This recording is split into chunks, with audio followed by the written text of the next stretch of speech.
പ്രവാചകൻ സല്ലല്ലാഹു അലൈഹി വസല്ലമ തങ്ങളുടെ വഫാത്തിന്റെ വാർത്ത സൃഷ്ടിച്ച കോളിളക്കം സ്ഥിതികളാകെ മാറ്റിമറിച്ചിരിക്കുന്നു. ധീരനായ ഉമർ ഇബ്നുൽ ഖത്താബ് റളിയല്ലാഹു അൻഹു പോലും ആ വാർത്ത അവിശ്വസിച്ചു. നബി സല്ലല്ലാഹു അലൈഹി വസല്ലമ തങ്ങൾ മരണപ്പെട്ടു എന്ന് പറയുന്നവരെ കൊല ചെയ്യുമെന്നാണ് ഉമർ റളിയല്ലാഹു അൻഹു പറഞ്ഞത്.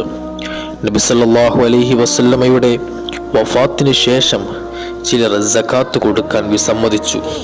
ചില കള്ളപ്രവാചകന്മാർ രംഗത്തു വന്നു. ഈ കലുഷിതമായ അന്തരീക്ഷത്തിൽ ജനങ്ങൾക്ക് ആശ്വാസം പകരുകയും അവരെ ശാന്തരാക്കുകയും ധിക്കാരികളോട് യുദ്ധം പ്രഖ്യാപിക്കുകയും ചെയ്ത മഹാനായിരുന്നു സിദ്ദീഖ് റളിയല്ലാഹു അൻഹു.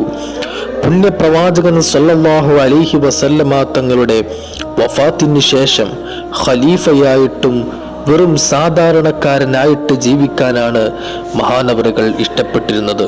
സമ്പത്ത് മുഴുവൻ ഇസ്ലാമിന് വേണ്ടി ചെലവഴിച്ച് വെറുമൊരു ഫക്കീറിനെ പോലെ ഇഹലോകവാസം വെടിഞ്ഞ ത്യാഗീവര്യൻ.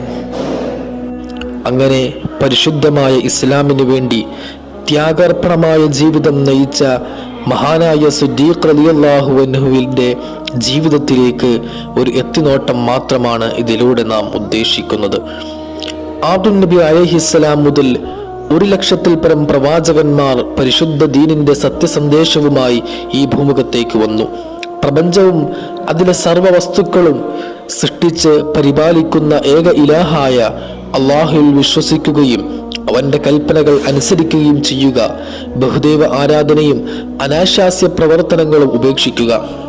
ഇത്തരം മഹത്തായ ലക്ഷ്യങ്ങൾ നിറവേറ്റാൻ വേണ്ടിയാണ് പ്രവാചകന്മാരെ അള്ളാഹു സുബ്ഹാനഹു വ തആല നിയോഗിച്ചത്.